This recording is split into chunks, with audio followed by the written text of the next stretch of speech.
pessoal, tudo bem? Meu nome é Acácia, eu sou da Somos Mães. Nós estamos fazendo hoje uma conversa aqui com a doutora Aline Menezes, que é uma médica pediatra e ela é especialista em primeiros socorros, em prevenção. Então, nós vamos falar com ela, eu vou pedir para a Aline se apresentar. Aline, quer falar um pouco sobre você? Oi, tudo bem, Acácia? Bom dia. Obrigada pelo convite. É sempre um prazer estar podendo colaborar com esse projeto lindo, né? Que eu tenho bastante admiração. Bom, me apresentando, meu nome é Aline Menezes, eu sou médica pediatra aqui em São Paulo, sou formada pela USP, Universidade de São Paulo, e tenho especialização em UTI pediátrica, terapia intensiva pediátrica, né? Também tenho pós-graduação em cuidados paliativos, que é um tema à parte, que a gente pode conversar outro dia também, Cássia. Com certeza. E essa questão dos primeiros socorros, prevenção de acidentes, na verdade surgiu pelo fato de eu conviver muito com o que dá errado, né? Na UTI a gente sempre tem contato com aquilo que passou e, infelizmente, o que não deu certo, os grandes acidentes, enfim. E a vinda para o consultório depois, em especial quando eu tive filho, fez bastante sentido pensar em prevenção, né? Porque a gente não tem essa cultura no Brasil. A gente tem uma cultura muito de remediar e pouco de instruir os pais a pensarem em como prevenir, que é a melhor solução para a gente. Então, por isso, tanto esse interesse no assunto.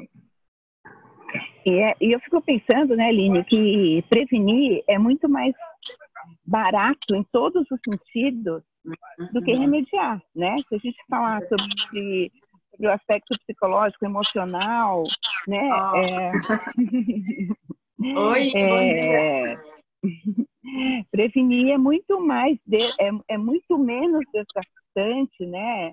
Do que a gente sair correndo remediar e aí talvez nem consiga remediar, né? E a Cássia, se a gente for pensar, na verdade, que o acidente, ele envolve os custos de uma internação ou de uma medicação, eventualmente, né?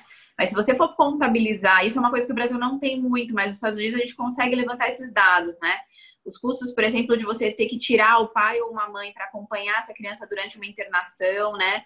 A gente que tem filho e quem tem filho em casa sabe que, às vezes, um resfriado comum já atrapalha muito a sua rotina. Muitas vezes você precisa ficar com a criança em casa, não pode levar para a escola e tem que faltar ao trabalho para levar um pediatra, alguma coisa assim. Você imagina um evento mais grave que leva à internação, né? O que isso não custa, né? Se a gente tiver que falar de custo, não só o custo, né, para a criança, né, o risco para a sua própria saúde, mas a questão também envolvida no custo da internação e do pai e a mãe terem que sair do trabalho, enfim, tudo que isso movimenta, né? Então, acho bastante significativo. Nos Estados Unidos, a gente tem alguns sites e tem como buscar essas informações. No Brasil, a gente não tem, infelizmente, essa informação.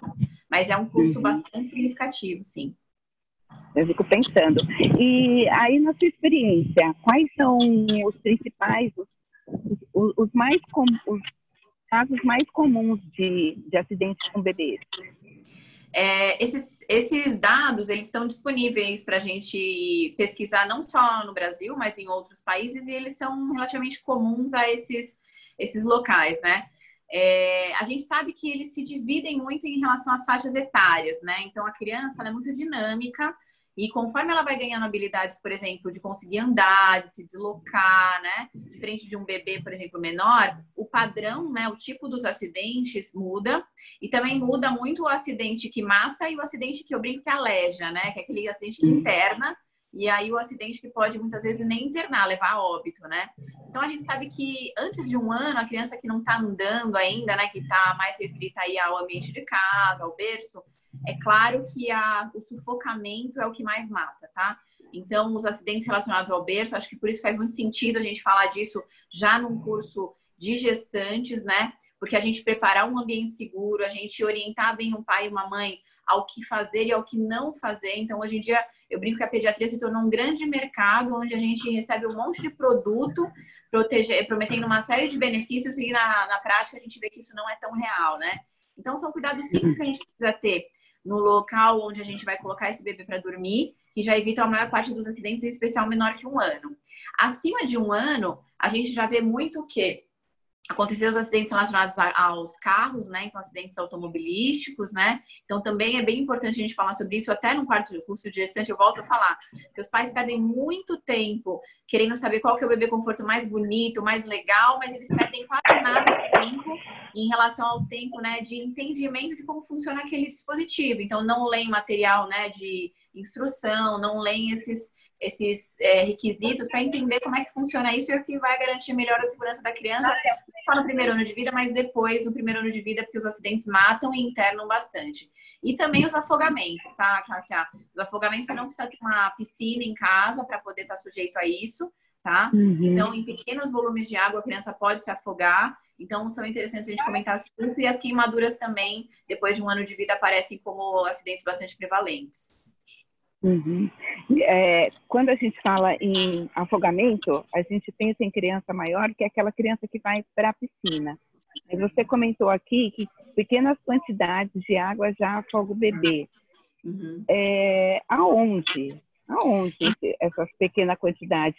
Na banheira? Exato. Essa questão de ter uma piscina em casa não é necessariamente uma realidade, mas ela pode... Só porque você não tem uma piscina em casa, você não precisaria se preocupar com isso. Isso não é uma realidade, né? Então, a gente vê vaso sanitário, por exemplo, a criança que já está andando e ela se pendura ali para ver o próprio rosto, ou ver a imagem, quer jogar alguma coisa ali, vira e toma e ninguém vê, por exemplo. O banheiro é um ambiente bastante nocivo em relação aos acidentes, né? As banheiras, às vezes com 4 centímetros de água e às vezes por alguns minutos, a gente deixa a criança desatendida porque vai buscar alguma coisa, a criança escorrega e cai. Então, essas coisas são bem comuns. Os baldes também, existe muita notícia e reporte de acidentes fatais, inclusive, relacionados aos baldes, tá? Porque as crianças tombam dentro, não conseguem sair. E, obviamente, quem tem piscina em casa, enfim, né? E o acidente clássico, ele acontece, Cássia, num ambiente bem característico, que é o seguinte, final de semana, final de tarde e férias, né? Que é aquele ambiente em que tá todo mundo reunido, fazendo um churrasco. E eu brinco que quem tá cuidando de criança tem que sempre ter o cara que é a bola da vez, né? Não existe muito você falar, dá uma olhadinha assim para mim que eu vou ao banheiro. Tem aquela pessoa que eu brinco que a gente passa o plantão, né? Então você, a Cássia, vai olhar minha filha agora, eu vou ao banheiro e volto, e é você que vai olhar. Não é assim, pessoal, dá uma olhadinha. Porque aí a criança tava dormindo no colchãozinho, levanta, engatinha e pau, cai dentro da piscina, ou alguém tá olhando e ninguém tá olhando direito. Então é aí nesse acidente, no final do dia, que as pessoas já beberam alguma coisa, ou a luminosidade diminui, e aí que acontece o acidente mesmo, né? E lembrar que os meninos se aventuram mais, então em geral eles também estão mais sujeitos aos acidentes, tá? Isso é, para quem tem menino em casa, tem uma menina, um menino, isso é uma realidade total e absoluta. Impressionante, né? Eles se jogam mais mesmo, né? E aí, então, a gente está falando de afogamento e eu agora brinquei de se jogar, né? Porque a minha filha, desde pequena, gosta de pular no sofá, de pular na cama. Essas brincadeiras também, que são um pouco mais, que as mães ficam em pânico e os pais normalmente adoram, né? Porque faz bagunça, faz aventura e a mãe fica super estressada. Eu fico super estressada com algumas brincadeiras até hoje. Essas brincadeiras, de fato, elas são passíveis de risco ou é mais estresse da mãe mesmo? Olha, essa brincadeira da criança sair pulando em cima do sofá é impressionante, né? Eles entram em casa e vão direto achando que é um pula-pula nosso sofá, né? Dependendo da idade da criança, para você ter um trauma, né, suficiente, por exemplo, um trauma na cabeça, que seja suficiente para você ter um risco a ele tem que ter algumas coisas, né? Então, primeiro, a idade da criança, normalmente crianças menores que 1 ano e meio ou 2 têm acidentes mais graves, e em especial menores que 3 a 6 meses, né? Então, uma criança com 3 a 6 meses, provavelmente ele não vai ter condição de estar pulando num lugar que tenha uma altura suficiente. Então, já é menos perigoso, mas ela está mais sujeita, por exemplo, a acidentes em trocadores, enfim. Se você tem uma criança de 2 anos, por exemplo, que gosta de ficar pulando no sofá, vamos dizer assim, ela está mais sujeita a, por exemplo, ter uma torção, a cair e quebrar um braço, alguma coisa assim. Então, isso pode gerar até, eventualmente, uma internação, mas menos sujeita, vamos dizer assim, a ter um traumatismo crânioencefálico suficiente para causar uma lesão grave na cabeça, por exemplo, né? Porque, em geral, essas quedas, elas precisam ter alturas maiores, 1,5 m, 2. Ou seja, a criança cair de um trepa-trepa, a criança cair de um escorregador, porque não estava supervisionada. Aí é uma lesão mais grave. Mas não que isso impeça a criança de estar sujeita a algum acidente, né? De cair, torcer um braço, alguma coisa assim, porque, obviamente, ela está brincando, ela não tem autonomia suficiente. Embora ela ache que ela tem, ela ainda está aprendendo a se locomover, vamos dizer assim, né? Então, está mais sujeita a torcer um braço, a virar um pé, do que quebrar a cabeça, vamos dizer assim. Mas existe um risco, sim, associado, porque não é um ambiente, não é um local apropriado para isso, né? Não é um local específico para isso, né? Então, sim, tá sujeito. Mas também, assim, é interessante falar que os pais, graças a Deus, mostram o mundo para além dessa mãe, né? Ou eu não falo nem do pai, mas às vezes você tem uma companheira que é mais aventureira, assim, deixa de ser interessante, mas supervisão sempre importante. Isso. A palavra é supervisão, né? Não tem jeito. Então, ficar pulando em cima de uma cama e tal. Acho que orientar a criança que ali não é o melhor lugar, né? Eu tô aqui também pensando com você com esse negócio de queda, né? De bebê cair. Toda criança precisa desse olhar atento sempre, né? Mas eu penso que quando é bebezinho, a gente tem que ficar preocupado, inclusive, com quem é que está cuidando desse bebê. Sim, né? sim. Porque essa pessoa que está cuidando desse bebê, ela também precisa... a gente precisa ter cuidado com essa pessoa. Por que eu estou te falando isso?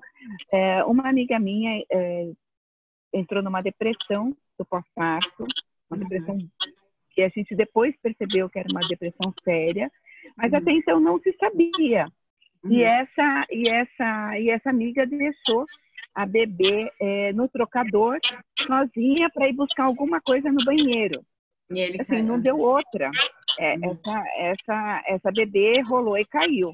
Então, e era uma altura, pensa, uma altura de pelo menos 1,40 m, né? Que é a altura que a gente deixa o trocador. Então, a gente tem que ficar justamente também pensando nisso, né? Quem é que está cuidando desse bebê?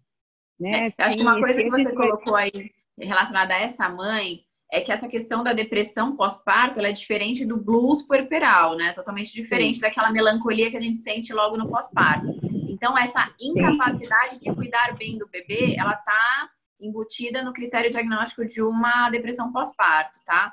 Então, não é porque, tudo bem, não é que ela é uma incapacidade, mas ela teve uma desatenção que provavelmente se ela tivesse no seu estado habitual, vamos dizer assim, ela não teria tido, né? Então, essa desatenção.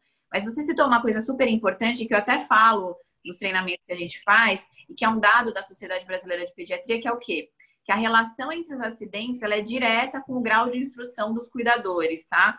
E a gente fala cuidador, a gente fala quem? Pai, mãe, avós, babás, tios, todo mundo, professores, todos que ficam em contato com a criança. Então, esse é um dado que ele é real e que é uma linha reta, né? Ou seja, quanto maior o grau de instrução, ou seja, quanto mais a pessoa fala sobre o assunto, e nesse caso da prevenção de acidentes, é importante falar sobre o assunto. Ela modifica o seu olhar diante da situação e ela é capaz de identificar os riscos, né? Então, por isso é importante a gente falar sobre o assunto da prevenção. Porque uma vez que você nunca teve contato com a situação, você não tem um olhar atento, né? Você não sabe identificar onde está o risco, você não sabe prevenir adequadamente. Então, isso a gente sabe, é um dado de literatura que mostra realmente que é importante a gente investir nesse tipo de treinamento e não só no paliativo, vamos dizer assim, que é o que eu faço quando o acidente acontece. Por isso que é importante falar da prevenção atrelada, né, aos primeiros socorros. Não faz sentido você fazer só um treinamento em primeiros socorros, entendeu?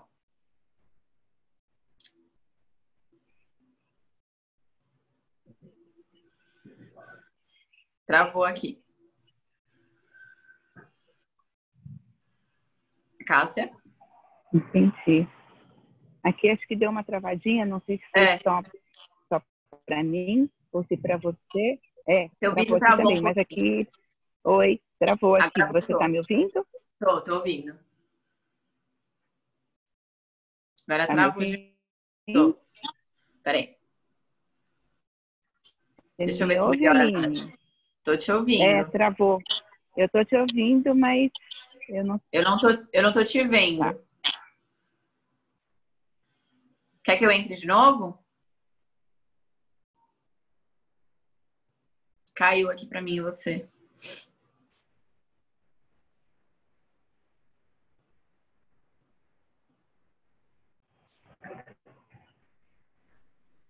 Tá vendo? Tá me vendo, Cássio? Agora eu tô te vendo. Eu tô te ouvindo, mas agora tô. Agora tô. Agora tá Acho normal. que voltou agora, né? Voltou. Mas aí não tem problema. Depois a gente tem uma super Aline também aqui desse lado e ela edita, não tem problema. Então, você estava falando da importância, né, da gente falar sobre o tema prevenção, né? Porque assim as pessoas, conhecendo melhor o que pode acontecer, conseguem prevenir. Isso identificar realmente é meio básico, né? Mas eu fico pensando assim também, que precisou virar lei nas escolas, por exemplo, para que essa prevenção fosse melhor repassada para as pessoas que trabalham, né, nas escolas, os professores, né, os auxiliares, para a gente minimizar esses riscos, né, Aline? Porque hoje a gente tem uma lei que obriga as escolas a terem esse curso de primeiros socorros, né? Isso, é a Lei Lucas, né? A Lei Lucas foi posta em vigor, se eu não me engano, em 2018 ou 2019, acho que foi 2019. E ela foi fruto, na verdade, da batalha de uma mãe, depois que ela perdeu seu filho engasgado com uma salsicha de cachorro-quente na escola. Ele estava num passeio da escola, ele foi comer a salsicha, que já é um alimento bem, assim, eu diria, inadequado, né, para a alimentação escolar, mas isso é um tema à parte. E aí ele se engasgou e ninguém soube desengasgar a criança. E aí ela é advogada e foi atrás disso. E agora, de fato, a gente tem uma lei que orienta as escolas e as instituições, sejam públicas ou particulares, a terem um treinamento de uma porcentagem dos seus cuidadores, né, professores, enfim, todo o pessoal. E tem que ser renovado de uma forma anual, se eu não me engano, ali, para que a gente possa ter uma atenção global aí a criança que está sendo vista por essas pessoas, tá? Então, isso é lei, sim. E aí você tem também uma outra preocupação, que eu lembro que a gente conversou uma vez, sobre o bebê conforto. A gente sabe que, às vezes, sair da maternidade, né, com o bebê, colocar o bebê conforto ali, recém-nascido, às vezes também é uma coisa um pouco delicada, né, especialmente para as mães. Mas isso é uma recomendação, só que isso é uma recomendação, assim, imprescindível de ser cumprida, né, Aline? Sim, os acidentes relacionados aos automóveis, eles são prevalentes em todas as faixas etárias, né? Então, o automóvel, ele não é desenhado para transportar adequadamente uma pessoa com menos de 1,45 m de altura. Então, obviamente, a gente vai estar bem distante disso com o bebê recém-nascido. Fora que o bebê recém-nascido, ele tem uma conformação do corpo dele muito diferente de uma criança maior ou um adulto. Então, a cabeça do recém-nascido, ela é quase um quarto do corpo dele, né? Imagina se a gente tivesse um quarto do nosso corpo, meu corpo ia até aqui, minha cabeça ia até aqui. Então, você imagina a energia que isso pode ser relacionada a um trauma, se eventualmente esse carro bater, a energia com que essa cabeça, que é onde está a maior massa, tem muito líquido, né, na cabeça do bebê, ela vai ser jogada para frente caso o carro pare abruptamente, né? Então, lembra que o bebê não tem ainda esse tônus do pescoço para sustentar isso adequadamente, essa cabeça vai ser jogada com muita energia para frente, você tem a questão do chicoteamento, né, do pescoço, e também a questão do cérebro ser jogado para frente com uma energia muito importante, bater sobre a calota, né, craniana, tanto a parte anterior quanto posterior. Então, é imprescindível que o bebê recém-nascido, e o quanto mais tempo possível, né, isso é uma coisa bem importante de comentar, quanto mais tempo a criança pequena ficar virada de costas para o motorista, que é como a posição do bebê conforto originalmente ela é desenhada, mais seguro para essa criança, porque se houver um acidente, ele não vai ser jogado para frente com essa energia toda, ele vai ser jogado contra, né, o bebê conforto, e esse bebê conforto ele vai absorver esse impacto e vai proteger mais essa criança. Então, uma das coisas super importantes da gente quando está com o bebê ainda na barriga é perder um tempinho e ler o manual de instrução desse bebê conforto para ver até que peso ele tolera, como que eu prendo. Então, é importante conversar com o pediatra já na primeira consulta. Eu sempre peço para os pacientes virem com o bebê conforto na primeira consulta. Por quê? Porque a gente tem que saber que a alça do bebê conforto, né, o cinto tem que sair na altura um pouco abaixo, né, do ombro, que você tem que fazer um teste, né, de pregueamento aqui, ou seja, se você puxou a alça e ainda consegue pinçar a alça aqui, é porque você precisa prender mais ainda, porque senão o bebê ainda tá solto, né? A forma de fixar ele no carro, então você tem hoje dispositivos como o Isofix, que fixam muito bem o carro, mas você pode usar ele com cinto também, e também o peso que ele tolera, porque muitas vezes a gente sabe que alguns bebê conforto, eles toleram crianças até 13, 14 quilos, o que na população em geral vai levar uma criança a, com certeza, mais que 1 ano e meio, poder ser transportada nesse dispositivo com segurança. Então, não é porque a criança fez 1 ano que você precisa loucamente virar ela para frente rapidamente. Isso é uma coisa super interessante, que as mães ficam muito ansiosas em querer escolher o melhor bebê conforto, mas rapidamente elas querem tirar eles. Uma vez que faz 1 ano, eles rapidamente passam para os outros dispositivos e param de usar os dispositivos de segurança muito rapidamente, o que é muito nocivo, né, para a questão da saúde e prevenção de acidentes, né? Ou seja, a criança não tem um tamanho suficiente para sentar no cinto e ele passar na região adequada, que é aqui nessa região e no centro do tórax e na altura da cintura. A criança menor, por exemplo, tem 7, 6 anos, se ela for sentar direto no banco, o cinto vai ficar nessa altura aqui nela, ou seja, não vai proteger adequadamente o que ele precisa proteger, tá? Tá ótimo. Aline, eu sei que você vai entrar numa consulta daqui a pouquinho, então a gente vai encerrar. E eu queria perguntar para você se você quer deixar alguma mensagem assim, para os pais que estão preocupados, ou que, assim como eu, como diz a minha filha, mãe, você é muito preocupante. Ela quer dizer que eu sou muito preocupada. A mensagem que eu gosto de deixar para as pessoas e eu acho que até uma angústia que os pais têm quando vem a um médico, né? A gente tem muito uma cultura de remediar. A gente acha que a gente só vai ter saúde quando a gente não tiver doença. E eu acho que é importante a gente pensar em saúde como uma forma muito mais ampla, e eu acho que a prevenção vem de encontro a isso, né? Então, a saúde, ela não é só a ausência de doença, gente. Ela é todo, né, o componente geral, global, do que traz saúde para uma pessoa. A questão mental, socialização, né? A vacinação em dia, alimentação saudável, tem um monte de coisa. Então, perder tempo, vamos dizer assim, com coisas que talvez vocês nunca usem, que é talvez estudar um pouco melhor a questão da prevenção, estudar um pouco melhor a questão de uma alimentação saudável, olhar para si, para ver o que a gente, pai, tem como necessidade, né? Porque a gente tem uma rotina que é muito desgastante, mas olhar para a gente antes de olhar para o filho parece estranho, mas não, é bem importante a gente ser egoísta nesse sentido, porque tá bem, é importante para a gente cuidar bem e trazer saúde para todo mundo, não só para a criança, mas para a família como um todo. Então, essa é a mensagem que eu queria passar, da gente se desprender um pouco da questão da prescrição, da medicação, e olhar um pouco para essas questões que eu falei, que vão trazer com certeza um conceito de saúde muito mais amplo, que é o que a gente merece. Com certeza, você tocou num ponto super importante, né, que é a saúde psicoemocional. Se também os pais não estiverem emocionalmente saudáveis, dificilmente eles vão conseguir proporcionar um ambiente saudável para aquela criança. Perfeito. Porque, né, a gente vai fazendo em cadeia esse processo. E deixando aqui também um recado, né, a gente tem outros vídeos, eu queria convidar todo mundo para assistir, tem muita informação, tem muito profissional de altíssima qualidade, assim como a Aline, que se dispõe entre uma consulta e outra para falar um pouquinho com a gente sobre temas tão importantes. Então, super obrigada, Aline. Um beijo enorme para você. Parabéns pelo trabalho, viu? Beijo. Obrigada, Cássia. Beijo. Tchau.